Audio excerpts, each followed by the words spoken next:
أعوذ بالله من الشيطان الرجيم. بسم الله الرحمن الرحيم. ولا تهنوا ولا تحزنوا وأنتم الأعلون إن كنتم مؤمنين. إن يمسسكم قرح فقد مس القوم قرح مثله وتلك الأيام نداولها بين الناس وليعلم الله الذين آمنوا ويتخذ منكم الشهداء والله لا يحب الظالمين. صدق الله العلي العظيم.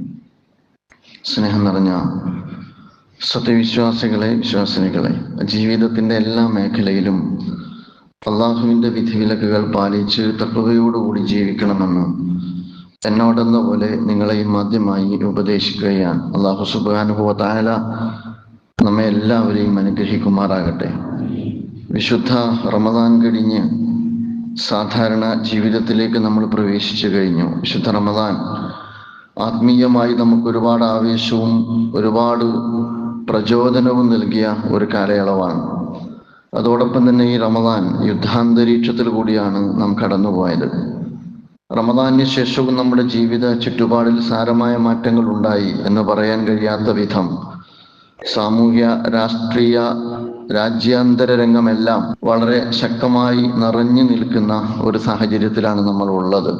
യുദ്ധം തുടരുന്നുണ്ട്. അതുപോലെ തന്നെ യുദ്ധത്തിന്റെ അരക്ഷിതാവസ്ഥയും തുടരുന്നുണ്ട്. നമ്മുടെ നാട്ടിലാണെങ്കിൽ ഇലക്ഷനും അതിൻ്റെ അന്തരീക്ഷവും ചൂടുപിടിച്ചുകൊണ്ടിരിക്കുന്നുണ്ട്.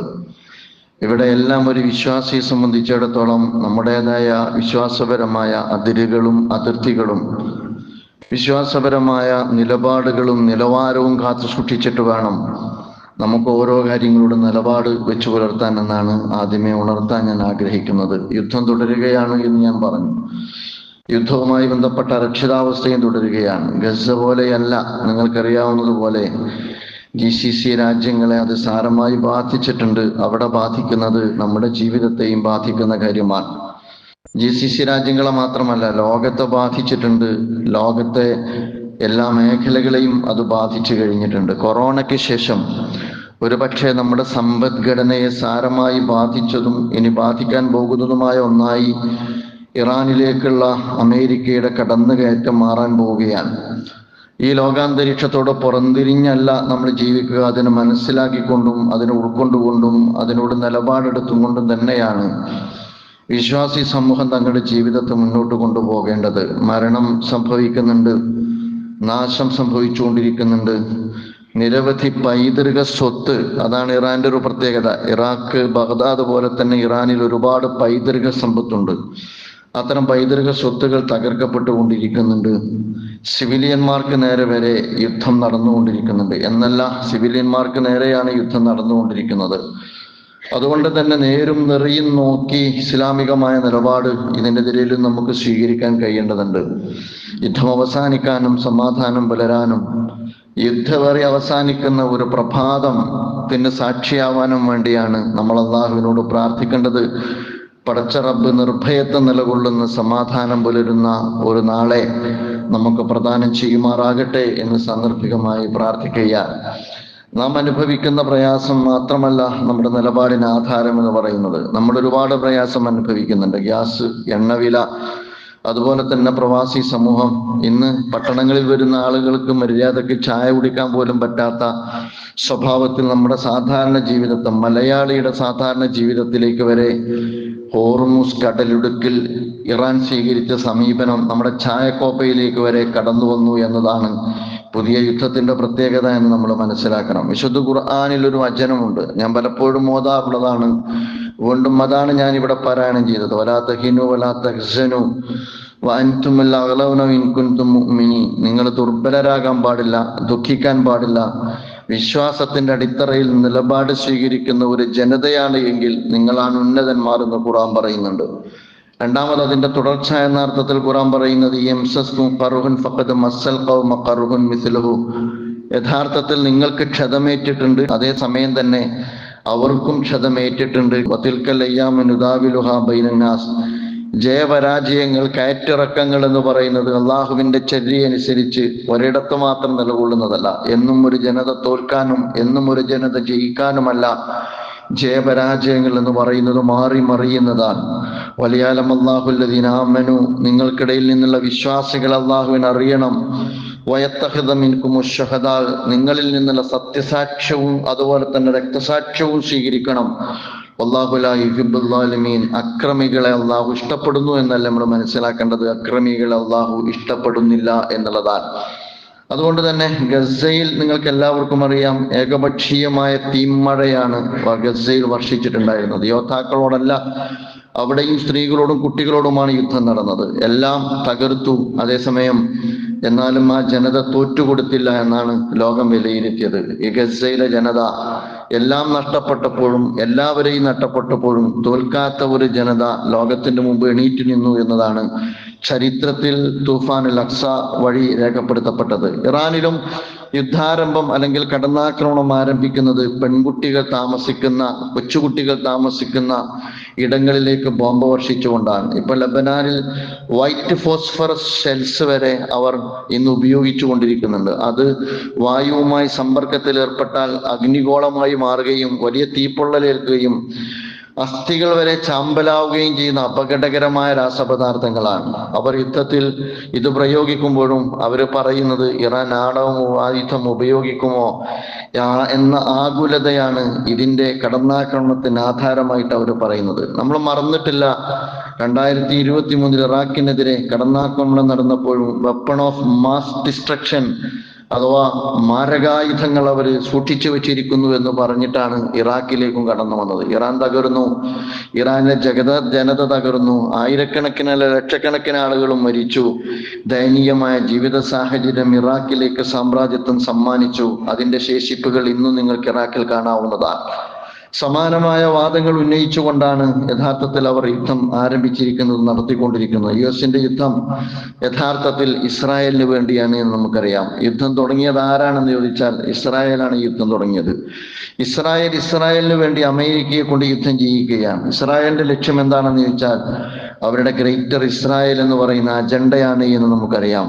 ഇന്ന് ഗസ അല്ലെങ്കിൽ മസ്ജിദുൽ അഖ്സ സുരക്ഷിതമല്ല. നമുക്ക് എല്ലാവർക്കും അറിയാവുന്ന ഒരു കാര്യമുണ്ട്, വിശ്വാസികളുടെ വിശ്വാസവുമായി ഏറ്റവും അടുത്ത് ബന്ധപ്പെട്ട് കിടക്കുന്ന മസ്ജിദുകളിൽ ഒന്നാണ് മസ്ജിദുൽ അഖ്സ. പിന്നെ ബാക്കി 2 ഉള്ളത് ഹിജാസിന്റെ ഭാഗമെന്ന് നമ്മൾ പറയുന്ന മക്കയിലും മദീനയിലുമാണ്. അതുകൊണ്ട് തന്നെ വിശ്വാസി സമൂഹത്തെ സംബന്ധിച്ചിടത്തോളം നമുക്ക് പാഥേയം ഒരുക്കാനും സിയാറത്ത് നടത്താനും, സിയാറത്ത് നടത്തിയാൽ അധിക പ്രതിഫലം അള്ളാഹു സുബ്ഹാനഹു വ തആല വാഗ്ദാനം നൽകുകയും ചെയ്തത് ഒന്ന് മസ്ജിദുൽ അഖ്സ, ഒന്ന് മസ്ജിദുൽ ഹറാം, ഒന്ന് മസ്ജിദുൽ നബവി. ഇതിൽ മസ്ജിദുൽ അഖ്സ എന്ന് പറയുന്നത് അവരുടെ തൂക്കിൻ മുനമ്പിലാണ്. അത് കഴിഞ്ഞ് മസ്ജിദുൽ നബവിയും മസ്ജിദുൽ ഹറാമും ഉൾപ്പെടുന്ന ഹിജാസിനെ ഉൾപ്പെടെ തങ്ങളുടെ വരുതിയിൽ വരുത്തുന്നതാണ് ഗ്രേറ്റർ ഇസ്രായേൽ എന്ന് പറയുന്ന അമേരിക്കയുടെ അല്ലെങ്കിൽ ഇസ്രായേലിന്റെ അജണ്ട എന്ന് പറയുന്നത്. അതുകൊണ്ട് ഇപ്പോൾ നടന്നുകൊണ്ടിരിക്കുന്ന ഇറാനിലേക്ക് നടന്നുകൊണ്ടിരിക്കുന്ന അധിനിവേശത്തിന് സാമ്രാജ്യത്വത്തിന്റെ മുഖം മാത്രമല്ല, അധിനിവേശത്തിന്റെ മുഖം മാത്രമല്ല, മതപരവും സാമൂഹികവും രാഷ്ട്രീയവുമായ ഒരുപാട് തലങ്ങൾ ഇതിനുണ്ട് എന്ന് നമുക്ക് കാണാവുന്നതാണ്. ഇറാനോ ഷിയയോ അല്ല നമ്മുടെ പ്രശ്നം. യഥാർത്ഥത്തിൽ ഗസയും അതിനെ തുടർന്ന് മിഡിൽ ഈസ്റ്റും അതിനോടൊപ്പമുള്ള പുണ്യകേന്ദ്രങ്ങൾ ഉൾപ്പെടുന്ന ഒരു വലിയ സമൂഹത്തിന്റെ, രാജ്യത്തിന്റെ പരമാധികാരവും അവിടെയുള്ള പുണ്യകേന്ദ്രങ്ങളുമെല്ലാം അടങ്ങിയതാണ് യുദ്ധവുമായി ബന്ധപ്പെട്ട നമ്മുടെ നിലപാടുകൾക്ക് ആധാരമാകേണ്ടത് എന്ന് നമ്മൾ മനസ്സിലാക്കേണ്ടതാണ്.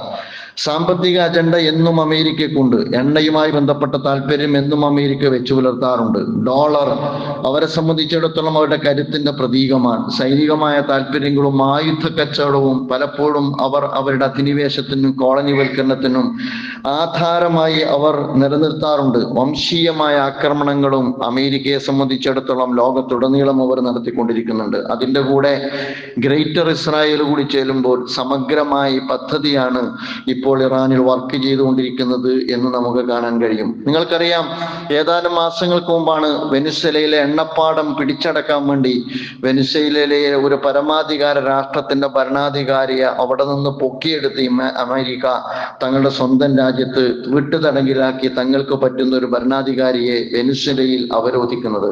പരിഷ്കൃത ലോകത്തിൽ നടന്നുകൊണ്ടിരിക്കുന്ന പരിഷ്കൃത സമൂഹത്തിന് നിരക്കാത്ത അപരിഷ്കൃതം എന്ന് പറയാവുന്ന അപകടകരമായ നീക്കം നീക്കങ്ങൾ ഈ കാലഘട്ടത്തിലും തുടർന്നുകൊണ്ടിരിക്കുന്നു എന്നതിന്റെ അവസാനത്തെ ഉദാഹരണമായിരുന്നു വെനിസ്വേലയിലെ ഒരു ഭരണാധികാരി ആ ജനതയുടെ ഭരണാധികാരിയെ പിടികൂടിയിട്ട് ആ രാജ്യത്ത് തങ്ങളുടെ ഇച്ഛപ്രകാരമുള്ള ഒരാളെ അവരോധിക്കുക എന്ന നടപടിക്രമം അമേരിക്ക ചെയ്തത്. യഥാർത്ഥത്തിൽ ഇവിടെയും അതാണ് ഉദ്ദേശിച്ചത്. ആയത്തുള്ള ഖാംനൈ എന്ന് പറയുന്ന അവിടെയുള്ള പരമോന്നത ആത്മീയ നേതാവിനെ വധിച്ച് എന്നിട്ട് തങ്ങൾ ഉദ്ദേശിക്കുന്ന പഴയ റിസാ ഷാ പഹ്ലവിയുടെ പിൻഗാമിയെ അവിടെ കുടിയിരുത്തി തങ്ങൾ ഉദ്ദേശിക്കും വിധം ഇറാനിനെ അസ്ഥിരപ്പെടുത്തുക എന്നതാണ് അവർ ഉദ്ദേശിച്ചിട്ടുണ്ടായിരുന്നത്. പക്ഷേ അസ്ഥിരപ്പെട്ടത് ഇന്ന് ഇറാനല്ല, ഇന്ന് ഇസ്രായേൽ അസ്ഥിരപ്പെട്ടിരിക്കുന്നു, അമേരിക്ക അസ്ഥിരപ്പെട്ടിരിക്കുന്നു. അതേസമയം ഇറാനിലെ ജനത അവിടെയുള്ള എല്ലാ പ്രതിലോമപരതയും എല്ലാ പ്രതിവിപ്ലവങ്ങളെയും മറികടന്നുകൊണ്ട് ആ ജനത ഒരുമിച്ച് തെരുവിലിറങ്ങുന്ന കാഴ്ച നമ്മൾ കണ്ടുകൊണ്ടിരിക്കുന്നു എന്നുള്ളതാണ്. US-ഉം അതുപോലെ തന്നെ യൂറോപ്യൻ യൂണിയനും UN-ഉം യുണൈറ്റഡ് നേഷനും ഉൾപ്പെടെ 40-45 വർഷമായി പല സ്വഭാവത്തിൽ ഉപരോധം ഏർപ്പെടുത്തിയ ഒരു നാടാണ് ഇറാൻ എന്ന് പറയുന്നത്. ഒറ്റ വർഷമോ 2 വർഷമോ അല്ല. ഒരു രാജ്യം ലോക രാജ്യങ്ങളാൽ, യൂറോപ്യൻ യൂണിയനാൽ, അതുപോലെ തന്നെ UN-നാൽ, അതുപോലെ തന്നെ US-നാൽ 4.5 പതിറ്റാണ്ട് കാലം വ്യത്യസ്ത സ്വഭാവത്തിലുള്ള ഉപരോധം ഏർപ്പെടുത്തിയ നാടാണ് ഇറാൻ എന്ന് പറയുന്നത്. അത്തരം ഉപരോധം ഏർപ്പെടുത്തപ്പെട്ട ഒരു നാട് നിങ്ങൾ ആലോചിച്ചു നോക്ക്, തങ്ങളുടെ പരിമിതികൾ അതിജീവിക്കുന്ന അത്ഭുതമാണ് അവരിന്ന് സാമ്രാജ്യത്വത്തെ അഭിമുഖീകരിക്കുന്നിടത്ത് അവർ പ്രകടിപ്പിച്ചുകൊണ്ടിരിക്കുന്നത് എന്ന് നമുക്ക് കാണാവുന്നതാണ്. ഇതും നമുക്ക് പഠിക്കാനുള്ള പാഠമാണ്. ഒരുപാട് അത്തരത്തിലുള്ള അതിൻ്റെ എല്ലാം ഒരുപാട് അംശങ്ങൾ നമ്മുടെയും രാജ്യത്തും ലോകത്തും ഇന്ന് നമ്മുടെ ജീവിതത്തെയും സ്വാധീനിച്ചു കൊണ്ടിരിക്കുന്നത് കൊണ്ടാണ് ഞാൻ പറയുന്നത്. USA എന്ന് പറയുന്ന രാജ്യത്തിന്റെ ബേസസ് എല്ലാം സിറിയയിലുള്ള, ഇറാഖിലുള്ള, GCC രാജ്യങ്ങളിലുള്ള ബേസസ് എല്ലാം തകർക്കാൻ, ഒരു വലിയ അളവോളം തകർക്കാൻ, ഒരു പക്ഷെ അത് നികത്താൻ കോടിക്കണക്കിന് ഡോളർ വരേണ്ടി വരുന്ന സ്വഭാവത്തിൽ അത് തകർക്കാൻ അവർക്ക് കഴിഞ്ഞിരിക്കുന്നു. തെൽ അവീവ് അക്ഷരാർത്ഥത്തിൽ നിലവിളിച്ചു എന്ന് നമ്മൾ മനസ്സിലാക്കണം. മാത്രമല്ല UN-നോട് ഇസ്രായേൽ ആവശ്യപ്പെട്ടു, മനുഷ്യാവകാശ ലംഘനവും യുദ്ധ നിയമങ്ങളും ഈ രാജ്യത്ത് ഇറാൻ യഥാർത്ഥത്തിൽ വയലേറ്റ് ചെയ്തുകൊണ്ടിരിക്കുന്നു എന്ന് ഇസ്രായേലിന് ഇറാനെ കുറിച്ച് ലോക കോടതിയിൽ പരാതി ബോധിപ്പിക്കേണ്ടുന്ന സാഹചര്യം രൂപപ്പെട്ടു എന്നുള്ളതാണ്. ബങ്കറുകൾക്കകത്ത് പോലും അവർക്ക് രക്ഷയില്ലാത്ത സാഹചര്യം സൃഷ്ടിക്കാൻ കഴിഞ്ഞു എന്നുള്ളതാണ്. ഡോളറിന് പകരം യുവാൻ, ചൈനയുടെ നാണയം ഉപയോഗിച്ച് ഹോർമുസ് വഴി ട്രേഡ് നടത്താൻ കഴിയുന്ന സാഹചര്യം രൂപപ്പെട്ടു. റഷ്യയിൽ നിന്ന് എണ്ണ വാങ്ങിക്കോളൂ എന്ന് അമേരിക്കക്ക് യഥാർത്ഥത്തിൽ ഇന്ത്യയോട് വരെ പറയേണ്ടി വരുന്ന സാഹചര്യം ഉണ്ടായി. നമ്മൾ മനസ്സിലാക്കേണ്ടത് അമേരിക്ക നിലകൊള്ളുന്നത് ഈ എണ്ണ കച്ചവടത്തിലാണ്, അതുപോലെ തന്നെ അവരുടെ ഡോളറിന്റെ മികവിലാണ്. ആർക്ക് എണ്ണ വാങ്ങണമെങ്കിലും, ഇന്ത്യക്ക് എണ്ണ വാങ്ങണമെങ്കിലും ഡോളർ കൊടുത്ത് എണ്ണ വാങ്ങാൻ കഴിയൂ എന്നുള്ള ഡോളറിന്റെ മേധാവിത്വത്തിലാണ്. അവിടെ യുവാൻ വരുന്നു, അവിടെ റഷ്യ വരുന്നു എന്ന് പറയുന്നത് അവരെത്തിപ്പെട്ട ഒരു സാഹചര്യമാണ്. നമ്മൾ മനസ്സിലാക്കേണ്ടത് അമേരിക്കയുടെ ഏറ്റവും പ്രധാനപ്പെട്ട ഫേമസ് ഷിപ്പ് എന്ന് പറയുന്ന US അബ്രഹാം ലിങ്കന് പരിക്കേൽക്കുന്നു. അതുപോലെ തന്നെ റഡാറുകൾക്ക് കണ്ടെത്താനാവാത്ത F-35 ഫൈറ്റർ ജെറ്റ്, അതുപോലെ തന്നെ ഇറാഖ് റോക്കറ്റ് ആക്രമണത്തിൽ തകരുന്നു. F-16 ഫൈറ്റർ ജെറ്റ് ധാരാളമായി തകരുന്നു. ഇന്നും പുലർച്ചെ അത്തരം ദൃശ്യങ്ങൾ നമുക്ക് കാണാൻ കഴിയുന്നു എന്നുള്ളതാണ്. നാറ്റോ സഖ്യമാണ് അത്തരത്തിൽ പലപ്പോഴും അധിനിവേശം നടത്തുന്നിടത്ത്, കോളനിവൽക്കരിക്കുന്നിടത്ത് അമേരിക്കക്ക് പിൻബലമാകാറുള്ളത് ആ നാറ്റോ സഖ്യത്തിനകത്ത് വിള്ളലുണ്ടാകുന്നു എന്നുള്ളതാണ്. മാത്രമല്ല അമേരിക്കയിലും ഇസ്രായേലിലും പ്രക്ഷോഭം ഭരണകൂടത്തിനെതിരെ ശക്തിപ്പെട്ടിരിക്കുന്നു. ഹോർമുസ് എന്ന് പറയുന്നത് വലിയൊരു കടലിടുക്കാണ്. ഒരുപക്ഷെ ലോകത്തിന്റെ തന്നെ സമ്പദ്ഘടനയെ ബാധിക്കും വിധമുള്ള ചരക്ക് ഗതാഗതങ്ങളും അതുപോലെ തന്നെ എണ്ണ കയറ്റിറക്കുമതികളും ഒക്കെ നടന്നുകൊണ്ടിരിക്കുന്ന ഒരു വലിയ ഗതാഗതമാണ്, ജലപാതയാണ്. ആ ജലപാതയിൽ സ്ട്രാറ്റജിക്കലായ ഒരു സമീപനം ഇറാൻ എടുത്തപ്പോൾ ലോകം മൊത്തം സമ്പദ്ഘടന സ്തംഭിച്ചുകൊണ്ടിരിക്കുന്ന ഒരു ഘട്ടത്തിലാണ്. ഒരു കാര്യം കൂടി നമ്മൾ മനസ്സിലാക്കണം. യഥാർത്ഥത്തിൽ അമേരിക്ക യുദ്ധം തുടങ്ങുന്ന ഒരു ഘട്ടത്തിൽ, അവർ കടന്നാക്രമിക്കുന്ന ഒരു ഘട്ടത്തിൽ ഹോർമുസ് കടലിടുക്ക് എന്ന് പറയുന്നത് ഈ ഇറാനിന്റെ പൂർണ്ണമായ നിയന്ത്രണത്തിലല്ല. ഇപ്പോൾ യുദ്ധത്തിന്റെ തുടക്കത്തിൽ ഇല്ലാത്തൊരു ഡിമാൻഡ് ഇറാനിന്റെ മേൽ ഉന്നയിക്കേണ്ടി വന്നിരിക്കുന്നു. ഹോർമുസ് കടലിടുക്ക് തുറന്നു വെക്കണമെന്ന്. അഥവാ ഇന്ന് അത് പൂർണ്ണമായ ഇറാനിന്റെ നിയന്ത്രണത്തിലായിരിക്കുന്നു എന്നുള്ളതാണ് തുടങ്ങുമ്പോഴുള്ളതിൽ നിന്ന് വ്യത്യസ്തമായി ഇപ്പോഴുള്ള ഒരു അവസ്ഥ എന്ന് പറയുന്നത്. ഇതിനർത്ഥം നമ്മൾ മനസ്സിലാക്കേണ്ടത് ശക്തിയും ആയുധവും അതുപോലെ തന്നെ ലോക സംവിധാനങ്ങളും എല്ലാം കയ്യിലുള്ള ഒരു വിഭാഗം 45 വർഷം ഉപരോധത്തിൽ കഴിഞ്ഞുകൊണ്ടിരിക്കുന്ന ഒരു ജനതയോട് നടത്തിക്കൊണ്ടിരിക്കുന്ന പോരാട്ടത്തിന് ഇത്തരത്തിലുള്ള പ്രതിരോധം തീർക്കാൻ എന്തുകൊണ്ട് കഴിയുന്നു എന്ന് ചോദിച്ചാൽ ആ ജനത ഉൾക്കൊള്ളുന്ന ഐഡിയോളജിയാണ്, അവർ നിലയുറപ്പിക്കുന്ന നീതിക്ക് വേണ്ടിയുള്ള അവരുടെ പോരാട്ടത്തിന്റെ ത്വരയാണ് എന്നുള്ളതാണ്. നമ്മൾ മനസ്സിലാക്കേണ്ടത് ആദർശബോധമുള്ള ഒരു സമൂഹം ഇച്ഛാശക്തിയോടുകൂടി ചെറുത്തു നിൽക്കാൻ തീരുമാനിച്ചു കഴിഞ്ഞാൽ, ഒരു പക്ഷെ ആ ജനതയെ കൊന്നു തീർക്കാൻ കഴിഞ്ഞാലും അവരെ ഇല്ലായ്മ ചെയ്യാനോ തോൽപ്പിക്കാനോ പരാജയപ്പെടുത്താനോ കഴിയില്ല എന്നതിന്റെ രണ്ടാമത്തെ പാഠമാണ് ഇറാൻ എന്നാണ് ഞാൻ പറയുക. ഒന്നാം പാഠം യഥാർത്ഥത്തിൽ ഗസയാണ്, രണ്ടാം പാഠം ഇറാനാണ്. ഇനിയും ഇറാനിൽ ഒരുപാട് ബോംബ് വർഷിക്കാൻ കഴിഞ്ഞേക്കാം, ഇനിയും ഇറാനിൽ ഒരുപാട് നിരപരാധികളെ കൊല്ലാൻ കഴിഞ്ഞേക്കാം. പക്ഷെ ഇപ്പോഴുണ്ടായിരിക്കുന്ന തിരിച്ചടി എന്ന് പറയുന്നത് എല്ലാ കണക്കുകൂട്ടലുകൾക്കും അപ്പുറമാണ് എന്നുള്ളതാണ്. ഈ ഭാഗത്തും ധാരാളം അപകടങ്ങളുണ്ട് എന്നതിനെ മുഖവിലക്കെടുത്തുകൊണ്ട് തന്നെയാണ് ഞാൻ പറയുന്നത്. എന്തുകൊണ്ടാണ് ഇത് സംഭവിക്കുന്നത് എന്ന് ചോദിച്ചാൽ, ഒരു വിഭാഗം ജീവിക്കാൻ വേണ്ടിയാണ്, പണത്തിന് വേണ്ടിയാണ്, എണ്ണക്ക് വേണ്ടിയാണ്, അധികാരത്തിന് വേണ്ടിയാണ് യുദ്ധം ചെയ്യുന്നതെങ്കിൽ മറ്റൊരു വിഭാഗം നീതിക്ക് വേണ്ടിയാണ് പൊരുതുന്നത്. തങ്ങൾ ജനിച്ചു വീണ മണ്ണിന്, ചവിട്ട് നിൽക്കുന്ന മണ്ണിന്, തങ്ങൾ ജീവിതത്തിൽ തങ്ങളുടെ രാജ്യമായി കാണുന്ന തങ്ങളുടെ രാജ്യത്തിന് വേണ്ടിയാണ് നിലകൊള്ളുന്നത്, സ്വാതന്ത്ര്യത്തിന് വേണ്ടിയാണ് നിലകൊള്ളുന്നത്. അല്പം കൂടി കടന്നു പറഞ്ഞാൽ അവർ ഷഹാദത്തിന് വേണ്ടിയാണ് അവർ നിലകൊള്ളുന്നത്. അവർ മരണപ്പെടുക എന്ന് പറഞ്ഞാൽ അവർ രക്തസാക്ഷ്യമായിട്ടാണ് അവരെ കണക്കാക്കുന്നത്. അവർ മരണപ്പെടുക എന്ന് പറഞ്ഞാൽ അവർ സ്വർഗത്തിലേക്കുള്ള വഴിയായിട്ടാണ് അവർ അതിനെ കാണുന്നത്. അപ്പൊ നമ്മൾ മനസ്സിലാക്കേണ്ട ഒരു കാര്യം, യഥാർത്ഥത്തിൽ മരണം ഭയപ്പെടുന്നവരും മരണം ഭയപ്പെടാത്തവരും തമ്മിലുള്ള ഒരു പോരാട്ടത്തിന്റെ വ്യത്യാസം ആയുധങ്ങൾക്കും അതുപോലെ തന്നെ അധികാരത്തിനും ഒക്കെ അപ്പുറം അതിജീവിക്കാനുള്ള കരുത്താണ് എന്ന ചരിത്ര വിദ്യാഭ്യാസം കൂടി നമുക്ക് ഇവിടെ നിന്ന് ലഭിക്കുന്നുണ്ട്. നിങ്ങൾ ആലോചിച്ച് നോക്ക്, ദീർഘകാലം നെതന്യാഹു ബങ്കറിൽ കഴിയുമ്പോൾ ഈ പറയുന്ന 2026 മാർച്ചിൽ ഖുദ്സ് ദിനം ആചരിക്കുന്ന ഇറാനിന്റെ തെരുവിൽ നമ്മൾ കാണുന്നത് ഇറാന്റെ പ്രസിഡന്റ് മസൂദ് പെസഷ്കിയാനും അതുപോലെ തന്നെ ഇറാനിന്റെ സുരക്ഷാ മേധാവി അലി രാജിജാനിയും തെരുവിലൂടെ നടക്കുന്നതാണ്. സാധാരണക്കാർക്കിടയിൽ നടക്കുന്നതാണ്. ആക്രമണം നടന്നുകൊണ്ട് ഇറാന് നേരെയാണ്. ഒരുപാട് ചാരന്മാരാൽ അവര് വളരെ അങ്ങ് ഡിസ്റ്റർബ്ഡ് ആണ് എന്നൊക്കെ ഉള്ളതോടൊപ്പം തന്നെ അവർ തെരുവിലൂടെ നടക്കുന്നുണ്ട്. അതേസമയം അപ്പുറത്ത് അദ്ദേഹം ബങ്കറിലാണ്. നമ്മൾ മനസ്സിലാക്കേണ്ട ഒരു കാര്യം, അത് ഗസയിലുമാണെങ്കിൽ അങ്ങനെയാണ്. ഷെയ്ഖ് അഹമ്മദ് യാസീൻ രക്തസാക്ഷിത്വം വരിക്കുന്നത് സുബ്ഹി നമസ്കരിച്ച് വീൽ ചെയറിൽ പുറത്തിറങ്ങുമ്പോൾ മുകളിൽ നിന്ന് ബോംബ് വർഷിച്ചുകൊണ്ടാണ് യഥാർത്ഥത്തിൽ നെട്ടലിന് ക്ഷതമേറ്റ് വീൽ ചെയറിൽ കഴിഞ്ഞുകൂടി അല്ലെങ്കിൽ വീൽ ചെയറിൽ ജീവിച്ച അദ്ദേഹത്തെ തകർത്തത് എന്ന് നമുക്ക് കാണാവുന്ന. യഹിയ സിൻവാർ ആയാലും അബൂ ഉബൈദയായാലും എല്ലാം പോരാട്ട ഭൂമിയിലാണ് അവർ രക്തസാക്ഷിത്വം വഹിക്കുന്നത് എന്ന് നമുക്ക് കാണാവുന്നതാണ്. അപ്പോൾ മരണത്തെ ഭയക്കുന്ന, മരണത്തെ ഭയക്കാത്ത, അതുപോലെ തന്നെ ഈ രണ്ട് ആറ്റിറ്റ്യൂഡിനെ കുറിച്ചും ഖുർആൻ പറയുന്നുണ്ട്. ലാ യഖാതിലൂനകും ജമീഅൻ ഇല്ലാ ഫീ ഖുറാ മുഹസ്സനത്തിൻ ഔ മിൻ വറാഇ ജുദ്രിൻ ബഅസുഹും ബൈനഹും ശദീദ് തഖ്സബുഹും ജമീഅൻ വഖുലൂബുഹും ശത്താ ദാലിക ബിഅന്നഹും ഖൗമുൻ ലാ യഖിലൂൻ. അവർ നിങ്ങളോട് പൊരുതുക വളരെ ഭദ്രമായ കോട്ടകൊത്തളങ്ങൾക്കകത്ത് നിന്നുകൊണ്ടാണ്, അല്ലെങ്കിൽ കെട്ടിപ്പൊക്കപ്പെട്ട ചുമരുകളുടെ മറവിൽ നിന്നുകൊണ്ടാണ്. അവർക്കിടയിൽ ഒരുപാട് ആഭ്യന്തരമായ പ്രയാസങ്ങളുണ്ട്. നിങ്ങൾ അവർ ശക്തമാണ്, ഭദ്രമാണ് എന്ന് നിങ്ങൾ വിചാരിക്കുമ്പോഴും അവരെ സംബന്ധിച്ചിടത്തോളം ഖുലൂബുഹും ശത്താ, അവരുടെ ഹൃദയാന്തരങ്ങളിൽ ഭിന്നതയുണ്ട് എന്ന് വിശുദ്ധ ഖുർആൻ പറയുന്നുണ്ട്. മറുഭാഗത്ത് ഖുർആൻ പറയുന്നുണ്ട് അല്ലദീന ഖാല ലഹുമുന്നാസ്, അഹ്സാബ് യുദ്ധത്തെ കുറിച്ചും അങ്ങനെ പറയുന്നുണ്ട്. അല്ലദീന ഖാല ലഹുമുന്നാസ് ഇന്നന്നാസ ഖദ് ജമഉ ലക്കും ഫഖ്ശഹും ഫസാദഹും ഈമാന. ലോകം നിങ്ങൾക്കെതിരെ ഇതാ അണിനിരന്നിരിക്കുന്നു എന്ന് പറഞ്ഞാൽ ആ ജനതയുടെ വിശ്വാസം വർദ്ധിക്കും. വഖാലു, അവർ പറയും ഹസ്ബുനല്ലാഹു വനിഅമൽ വക്കീൽ. അവരെ സംബന്ധിച്ചിടത്തോളം അവർ പറയും ഞങ്ങൾക്ക് അല്ലാഹു മതി, അവൻ ഭരമേൽപ്പിക്കാൻ മതിയായവനാണ്. ഈ രണ്ട് കാഴ്ചപ്പാട്, ഈ രണ്ട് നിലപാട്, ഈ രണ്ട് മനോഭാവം തമ്മിൽ സംഘർഷപ്പെടുന്ന ഒരു ഘട്ടത്തിൽ എല്ലാ ഭൗതികമായ സന്നാഹങ്ങളും അതുപോലെ തന്നെ ഭൗതികമായ സങ്കേതങ്ങളും ഒരു വിഭാഗത്തിന്റെ കയ്യിലാകുമ്പോൾ മറുഭാഗത്ത് അത് ആഘാതമേൽപ്പിക്കുമെന്ന കാര്യകാരണ ബന്ധത്തിനകത്ത് നിന്നുകൊണ്ട് നമ്മൾ വിലയിരുത്തുമ്പോഴും അതിനെ അതിജീവിക്കുകയും അതിശയിപ്പിക്കുകയും ചെയ്യുന്ന അതിജീവന ശേഷി പ്രകടിപ്പിക്കുവാൻ മർദ്ദിത സമൂഹത്തിന് കഴിയുമെന്നതാണ് കാലം തെളിയിച്ചതും കാലം അടയാളപ്പെടുത്തിയതും തൂഫാനിൽ അക്സം നമ്മെ പഠിപ്പിച്ചതും ഇപ്പോൾ നമ്മൾ ഇറാനിൽ കണ്ടുകൊണ്ടിരിക്കുന്നതും എന്ന് നമുക്ക് പറയാവുന്നതാണ്. അഹ്സാബ് യുദ്ധത്തെ കുറിച്ച് ഖുർആൻ പറയുന്നുണ്ട്, ഇത് ജാഊകും മിൻ ഫൗഖികും വമിൻ അസ്ഫല മിൻകും വൈദസാഖത്തിൽ അബ്സാർ വബലഗത്തിൽ ഖുലൂബുൽ ഖനാജിറ വതദുന്നൂന ബില്ലാഹി ദനൂന. ആ അഹ്സാബ് യുദ്ധത്തിൽ വലതുഭാഗത്തു നിന്നും ഇടതുഭാഗത്തു നിന്നും മുകളിലൂടെയും താഴ്ഭാഗത്തുകൂടെയും മക്കയിലെ മുശ്രിക്കുകളും മദീനയിലെ ജൂതന്മാരും എല്ലാ അർത്ഥത്തിലുമുള്ള എല്ലാ ശക്തികളും പ്രവാചകനെയും അനുചരന്മാരെയും അഹ്സാബ് യുദ്ധത്തിന്റെ വേളയിൽ മദീനയിൽ വളഞ്ഞു വെച്ച ഘട്ടത്തെ കുറിച്ച് ഖുർആൻ പറയുന്നുണ്ട്.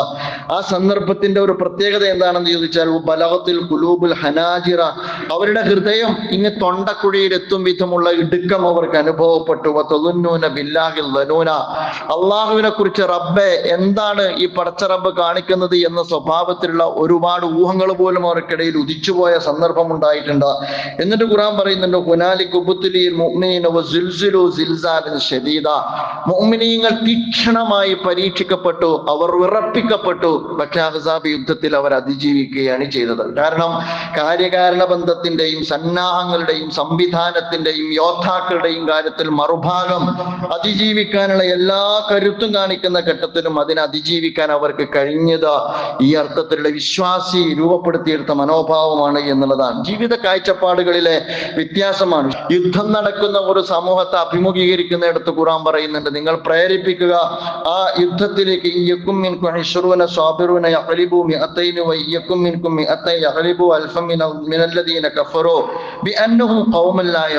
നിങ്ങളിൽ ഏറ്റവും നല്ല ക്ഷമാലുക്കളായ ആദർശബോധമുള്ള ഒരു സമൂഹമുണ്ട് എങ്കിൽ 20-ന് 200-നെ അതിജീവിക്കാൻ, 100 പേർക്ക് 1000-ത്തെ അതിജീവിക്കാൻ കഴിയുമെന്ന ഒരു വലിയ തത്വം ഖുർആൻ നമ്മെ പഠിപ്പിക്കുന്നുണ്ട്. പ്രിയമുള്ള സുഹൃത്തുക്കളെ, ഞാൻ പറഞ്ഞു വരുന്നത് ആ ഒരർത്ഥത്തിൽ മറ്റെടുത്ത് പറയുന്നുണ്ട്,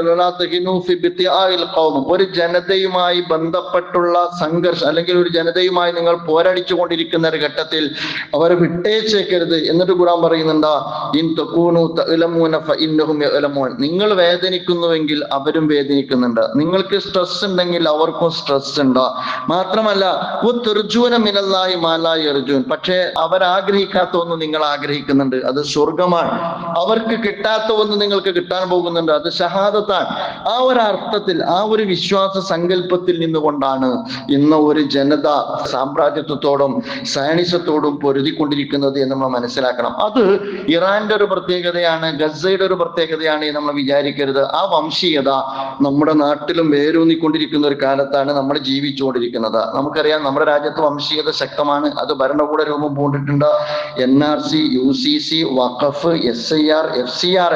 നിങ്ങൾ ആലോചിച്ചൊക്കെ ഈ ഇംഗ്ലീഷ് അക്ഷരങ്ങളൊന്നും യഥാർത്ഥത്തിൽ ഒരു അക്ഷരമാല മാത്രമല്ല, ഒരു ഭരണകൂടം, ഒരു ജനതയുടെ ഭരണഘടനാ തത്വമായ അവകാശങ്ങൾക്ക് മേൽ നാട്ടിയ മീസാൻ കല്ലുകളാണ് എന്നാണ് ഞാൻ പറയുക. ആ അർത്ഥത്തിൽ ഒരു ജനതയെ സംബന്ധിച്ചിടത്തോളം അവരുടെ മൗലിക അവകാശങ്ങൾ റദ്ദ് ചെയ്തതിന്റെ അടയാളക്കുറികളാണ്. NRC അതാണ്, UCC അതാണ്, വഖഫ് അതാണ്, SIR അതാണ്, അതുപോലെ തന്നെ FCRയും അതാണ്. ഏറ്റവും അവസാനം നിങ്ങൾക്കറിയാം, ഫോറിൻ കോൺട്രിബ്യൂഷൻ റെഗുലേഷൻ ആക്ട് എന്ന് പറയുന്നത് അതുമായി ബന്ധപ്പെട്ട് ബില്ല് കൊണ്ടുവന്നിരിക്കുകയാണ്. നമ്മൾക്കറിയാവുന്ന പോലെ ഗൾഫിൽ നിന്ന്, വിദേശ രാജ്യങ്ങളിൽ നിന്ന് യഥാർത്ഥത്തിൽ സഹായം സ്വീകരിച്ചുകൊണ്ട് വിദ്യാഭ്യാസ സ്ഥാപനങ്ങളും ചാരിറ്റി പ്രവർത്തനങ്ങളും നടത്താനുള്ള ഈ ഇന്നത്തെ ഒരു പേപ്പറാണ് യഥാർത്ഥത്തിൽ FCR എന്ന് പറയും, സാങ്ഷനാണ് FCR എന്ന് പറയുന്നത്. അതനുസരിച്ച് മൈനോറിറ്റി ഒരുപാട് ബലപ്പെടുന്നുണ്ട്. ക്രൈസ്തവ കമ്മ്യൂണിറ്റിയാണ് ഏതാണ്ട് 90%, ബാക്കി 10% മുസ്ലിം കമ്മ്യൂണിറ്റി എന്ന് പറയുമ്പോഴും മുസ്ലിം കമ്മ്യൂണിറ്റി ഇന്ന് നേടിയെടുത്ത വളർച്ചയുടെ 100%-ൽ 90% ഇത്തരത്തിൽ അറബ് നാടുകളിൽ നിന്നും മറ്റും ലഭിക്കുന്ന സഹായം കൊണ്ടാണ്. അതിൽ ഇപ്പോൾ വരാൻ പോകുന്ന ബില്ല് എന്ന് പറയുന്നത് പുതുക്കൽ നിരസിക്കുകയോ അപേക്ഷ നൽകാതിരിക്കുകയോ പുതുക്കി കിട്ടാതിരിക്കുകയോ ചെയ്തു കഴിഞ്ഞാൽ ആ FCA പ്രകാരം രൂപപ്പെടുത്തിയെടുത്ത എല്ലാ പ്രോപ്പർട്ടികളും ടേക്ക് ഓവർ ചെയ്യാൻ, അഥവാ ഗവൺമെന്റ് നിർദ്ദേശിച്ചിരിക്കുന്ന ഒരു ഡെസിഗ്നേറ്റഡ് അതോറിറ്റിക്ക് അത് ടേക്ക് ഓവർ ചെയ്യാൻ കഴിയുന്ന, ഏറ്റെടുക്കാൻ കഴിയുന്ന അപകടകരമായ ഒരു ബില്ലാണ് ഗവൺമെന്റ് അവതരിപ്പിച്ചിട്ടുള്ളത് എന്ന് നമ്മൾ മനസ്സിലാക്കണം. അങ്ങനെ വന്നാൽ ഞാൻ പറയുക, മുജാഹിദ് എന്നോ ജമാഅത്ത് എന്നോ സുന്നി എന്നോ തബ്ലീഗ് എന്നോ ഏതോ മുസ്ലിം സമുദായത്തിലെ സംഘടനാ അവാന്തര വിഭാഗങ്ങളാകട്ടെ, ക്രിസ്ത്യാനി എന്നോ മുസ്ലിം എന്നോ ഒന്നും വ്യത്യാസമില്ലാതെ FCR പ്രകാരമാണ് ഏതാണ്ട് നമ്മുടെ ചുറ്റുമുള്ള തല ഉയർത്തി നിൽക്കുന്ന, ഇന്ന് തല ഉയർത്തി നടക്കുന്ന സമുദായത്തെ തല ഉയർത്തി നടക്കാൻ വേണ്ടി അവരെ സജ്ജമാക്കും വിധം അവരെ എഡ്യൂക്കേഷണലി എംപവർ ചെയ്ത ഏറ്റവും പ്രധാനപ്പെട്ട പ്ലാറ്റ്ഫോം എന്ന് പറയുന്നത് ഇത്തരം സോഴ്സുകളിലൂടെ രൂപപ്പെടുത്തിയെടുത്തവയാണ്. അത് ഒരു ഗവൺമെന്റിന് കണ്ടുകെട്ടാൻ കഴിയുന്ന, അതിന് അപ്പീല് പോലും കോടതിയിലേക്ക് പോകാൻ കഴിയാത്ത അപകടകരമായ നിയമനിർമ്മാണമാണ് നടന്നിരിക്കുന്നത് എന്നുള്ളതാണ്. അപ്പൊ ഞാൻ പറഞ്ഞു വരുന്നത്, അന്തരീക്ഷം പല സ്വഭാവത്തിൽ വംശീയതയുടെ അന്തരീക്ഷം, വംശീയ ഉന്മൂലനവുമായി ബന്ധപ്പെട്ട അജണ്ട പിന്നിൽ വെച്ചുകൊണ്ടുള്ള ജനാധിപത്യ പ്രക്രിയയിലൂടെയും നിയമനിർമ്മാണ സംവിധാനത്തിലൂടെയും ഉള്ള നീക്കങ്ങൾ നമ്മുടെ രാജ്യത്ത് നടന്നുകൊണ്ടിരിക്കുന്നു എന്നുള്ളതാണ് ഞാൻ പറയുക. അതിനെല്ലാം തിരിച്ചറിയുവാൻ കൂടി നമുക്ക് സാധിക്കേണ്ടതാണ്. ഇപ്പൊ കേരളം ഒരു ഇലക്ഷന്റെ മുമ്പിലാണ് ഉള്ളത്. ഞാൻ പറയുക, വംശീയത ഗസയിലല്ലേ അല്ലെങ്കിൽ ഇറാനിലല്ലേ എന്ന്, അല്ലെങ്കിൽ ന്യൂഡൽഹിയിലല്ലേ എന്നതല്ല ഞാൻ പറയുക, കേരളത്തിലും ഈ രാഷ്ട്രീയ മനോഭാവം വേരൂന്നുന്നുണ്ട് എന്ന് നമ്മൾ മനസ്സിലാക്കേണ്ടതുണ്ട്. ഞാൻ കക്ഷി രാഷ്ട്രീയത്തെ കുറിച്ചല്ല പറയുന്നത്, പക്ഷെ ഒരു വിശ്വാസിയെ സംബന്ധിച്ചിടത്തോളം രാഷ്ട്രീയം എന്ന് പറയുന്നത് വളരെ പ്രധാനപ്പെട്ട ഒരു കാര്യമാണ്. വാഗ്വാദങ്ങളും അതുപോലെ തന്നെ ആരോപണ പ്രത്യാരോപണങ്ങളും പ്രചരണ രീതികളും എല്ലാം ഇന്ന് നമ്മുടെ സോഷ്യൽ ഫാബ്രിക്കിന് തന്നെ ഡാമേജ് ഉണ്ടാക്കുന്ന വിധത്തിൽ ഇന്ന് ശക്തിപ്പെട്ടുകൊണ്ടിരിക്കുന്ന ഒരു വാശിയേറിയ മത്സരമാണ് നമ്മുടെ രാജ്യത്ത് നടന്നുകൊണ്ടിരിക്കുന്നത്, സംസ്ഥാനത്ത് നടന്നുകൊണ്ടിരിക്കുന്നത്. വഴിവിട്ട വഴികൾ വരെ, രീതികൾ വരെ എല്ലാവരും സ്വീകരിച്ചുകൊണ്ടിരിക്കുന്നു എന്നുള്ളതാണ്. അതിൽ ഒരു കാര്യം ഞാൻ പറയാൻ ആഗ്രഹിക്കുന്നത്, നോമ്പിന് നമ്മൾ ആർജിച്ച എല്ലാ സൂക്ഷ്മതയും കളഞ്ഞു കുളിക്കുന്നതാകരുത്. നിങ്ങൾ ഏത് രാഷ്ട്രീയ പ്രസ്ഥാനത്തിലുള്ളവരാകട്ടെ, നിങ്ങൾ UDF ആകട്ടെ, നമ്മൾ LDF ആകട്ടെ, അതല്ലെങ്കിൽ വേറെ ഏതെങ്കിലും രാഷ്ട്രീയം ഇല്ലാത്തവനാകട്ടെ, അല്ലെങ്കിൽ സ്വതന്ത്രരാവട്ടെ, ഒരു വിശ്വാസിയെ സംബന്ധിച്ചിടത്തോളം ഇലക്ഷൻ ആയാൽ എന്തുമാകാമെന്ന ലൈസൻസ് ഇസ്ലാമിലില്ല എന്ന് നമ്മൾ മനസ്സിലാക്കണം. ഓരോ ഭക്തരും നമ്മൾ പറയുന്നത് ഇന്ന സ്വലാത്തി വനുസ്കി വമഹിയായ വമമാത്തി, എന്റെ ജീവിതവും എന്റെ മരണവും എനിക്ക് അള്ളാഹുവിന്റെ മുമ്പിൽ ഉത്തരവാദിത്തപ്പെട്ടതാണ്. അതുകൊണ്ട് ജീവിതത്തിൽ നമ്മൾ പറയുന്ന വാക്കും നമ്മുടെ അതുപോലെ തന്നെ നമ്മളെ സംബന്ധിച്ചിടത്തോളം നമ്മുടെ പ്രവൃത്തിയും നമ്മൾ സൂക്ഷിച്ചാണ് നമ്മൾ ഉപയോഗിക്കേണ്ടത് എന്ന് എന്നോടെന്ന പോലെ നിങ്ങളെ ഉണർത്താൻ ആഗ്രഹിക്കുകയാണ്. സോഷ്യൽ മീഡിയയിലായാലും അത് ബാധകമാണ്. നമ്മളോട് വിയോജിക്കുന്നവരോട് നമുക്ക് വിയോജിക്കാം, പക്ഷെ വിയോജിക്കുന്നവരോട് നമ്മൾ ഉപയോഗിക്കുന്ന ഭാഷ എന്ന് പറയുന്നത് വിശ്വാസിയുടെ ഉയർന്നു നിൽക്കുന്ന സംസ്കാരത്തിന് വിരുദ്ധമാവാൻ പാടില്ല. കളവാകാം, അതുപോലെ തന്നെ ചതിയാകാം, അത് രാഷ്ട്രീയമല്ലേ എന്ന ഒരു അതിര് യഥാർത്ഥത്തിൽ ഇസ്ലാമിലില്ല. ആ സൂക്ഷ്മത നമ്മൾ പാലിക്കണം എന്നുള്ളതാണ്. രണ്ടാമത് ഞാൻ പറയുക, നമ്മുടെ സാമൂഹ്യ അന്തരീക്ഷത്തെ തകർക്കുന്ന, നമ്മുടെ സാമൂഹ്യ സൗഹൃദത്തെ തകർക്കുന്ന, നമ്മുടെ സാമൂഹ്യ സാഹോദര്യത്തെ തകർക്കുന്ന, നമ്മുടെ സാമൂഹ്യ അന്തരീക്ഷത്തിന് പരിക്കുളവാക്കിയെടുക്കുന്ന, നമ്മുടെ രാജ്യത്ത് ഹെയ്റ്റ് സ്പീച്ച് നിർബാധം നടത്തിക്കൊണ്ടേയിരിക്കുന്ന, നമുക്കകത്ത് ഇസ്ലാമോഫോബിയ അപകടകരമായ വിധം വളർത്തിക്കൊണ്ടിരിക്കുന്ന രാഷ്ട്രീയത്തെ യഥാർത്ഥത്തിൽ പരാജയപ്പെടുത്തുന്നതായിരിക്കണം മുസ്ലിം സമൂഹത്തിന്റെ ഭാഗത്തിന് എന്നുള്ള നിലപാട് എന്നുള്ളതാണ്. ഇന്ത്യയിൽ നിന്ന് വേരൂന്നിയിരിക്കുന്ന വംശീയമായ ശക്തികൾക്ക് കാലൂന്നാൻ ഏതെങ്കിലും ഒരർത്ഥത്തിൽ ഒളിഞ്ഞോ തെളിഞ്ഞോ നേരിട്ടോ അല്ലാതെയോ നമ്മുടെ ഭാഗത്ത് നിന്ന് അനുകൂലമായ സമീപനം വരാതിരിക്കുക എന്ന് പറയുന്നത് വളരെ പ്രധാനപ്പെട്ട ജാഗ്രത പാലിക്കേണ്ട കാര്യമാണ് എന്നുള്ളതാണ്. ഒരു ആയത്ത് കൂടി സൂചിപ്പിച്ച് ഞാൻ അവസാനിപ്പിക്കാം. വിശുദ്ധ ഖുർആൻ പറയുന്നുണ്ട്, വമിനന്നാസി മൻ യഅജിബുക ഖൗലുഹു ഫിൽ ഹയാത്തിദ് ദുനിയ വയശ്ഹദുല്ലാഹ അലാ മാ ഫീ ഖൽബിഹി വഹുവ അലദ്ദുൽ ഹിസാബ്. നിങ്ങൾക്കറിയാം, ഇപ്പൊ FCR തൽക്കാലം മാറ്റിവെച്ചു എന്ന് പറഞ്ഞിരിക്കുന്നു. അത് കഴിഞ്ഞാൽ അത് വരാനിരിക്കുന്നു എന്നുള്ളതാണ്. മനുഷ്യരിൽ ചില ആളുകളുണ്ട്, അവരുടെ സംസാരം മാസ്മരികമാണ്. നിങ്ങൾ അത്ഭുതപ്പെടുത്തുന്ന സംസാരം നടത്തുന്ന ചില ആളുകളുണ്ട്. അവർ പറയുന്ന കാര്യങ്ങൾ അവർ ദൈവത്തെ പിടിച്ച് സാക്ഷ്യം വഹിക്കാറുണ്ട്. പടച്ചോനാണ് അല്ലെങ്കിൽ ദൈവമാണ് സത്യം എന്ന് പറയാറുണ്ട്. എന്നിട്ട് ഖുർആൻ പറയുകയാണ് വഅലത്തുൽ ഹിസാം, അവർ യഥാർത്ഥത്തിൽ ദൈവത്തിനും ദൈവമൂല്യത്തിനും ദൈവമൂല്യങ്ങൾക്കും അള്ളാഹുവിനെ യഥാർത്ഥത്തിൽ ബദ്ധവൈരികളാണ് എന്ന് ഖുർആൻ പറയുന്നുണ്ട്. അത് കഴിഞ്ഞിട്ട് ഖുർആൻ പറയുന്നുണ്ട് വൈസാ തവല്ല. അതിന് രണ്ടർത്ഥമുണ്ട്. ഏറ്റെടുത്താൽ, അവർ അധികാരത്തിൽ വന്നാൽ. മറ്റൊരർത്ഥം, ഈ പറയുന്ന വർത്തമാനം പറയുന്ന ആളുകളെ വശീകരിക്കും വിധം വർത്തമാനം പറയുന്ന ആളുകൾ പിരിഞ്ഞു പോയാൽ സായഫിൽ അർദി, അവർ ഭൂമിയിൽ പരിശ്രമിക്കുകയിൽ യുഫ്സിദ ഫിഹ, കുഴപ്പമുണ്ടാക്കാനാണ്, വയുഹ്ലിക്കുൽ അർസ, അതുപോലെ തന്നെ കൃഷി നശിപ്പിക്കാനാണ്, വന്നസില, വംശഹത്യക്കാണ്, വല്ലാഹു ലാ യുഹിബ്ബുൽ ഫസാദ്, അല്ലാഹു സുബ്ഹാനഹു വ തആല ഫസാദ് ഇഷ്ടപ്പെടുന്നില്ല എന്നുള്ളതാണ്. അപ്പൊ വളരെ പ്ലൂറലായ ഒരു സൊസൈറ്റിക്കകത്ത്, ബഹുസ്വരമായ ഒരു സമൂഹത്തിനകത്ത്, സാഹോദര്യവും സൗഹൃദവും നിലകൊള്ളുന്ന ഒരു ജനതക്കകത്ത് ഫസാദ് ഉണ്ടാക്കുന്ന ശക്തികൾ ഏതോ, ഞാൻ പറയുന്നത് അത്ര മാത്രമാണ്. അത്തരം ഫസാദിന്റെ വിത്ത് ഇവിടെ വിതച്ചുകൊണ്ടിരിക്കുന്നുണ്ട്. ഒളിഞ്ഞുണ്ട്, തെളിഞ്ഞുണ്ട്, നേരിട്ടുണ്ട്, വളഞ്ഞുണ്ട്. ഇതിനെയെല്ലാം തിരിച്ചറിയാനുള്ള പ്രബുദ്ധത നമുക്കുണ്ടാകണം എന്നുകൂടി ഈ സന്ദർഭത്തിൽ ഉണർത്തുകയാണ്. അല്ലാഹു സുബ്ഹാനഹു വ തആല നമ്മുടെ നാട്ടിൽ, നമ്മുടെ രാജ്യത്ത്, നമ്മുടെ ലോകത്ത് നീതിയും സമാധാനവും പുലരുന്ന ഒരു സാമൂഹ്യ അന്തരീക്ഷം നമുക്ക് പ്രദാനം ചെയ്യുമാറാകട്ടെ. വാഖിറു ദഅവാന അൽഹംദുലില്ലാഹി റബ്ബിൽ ആലമീൻ.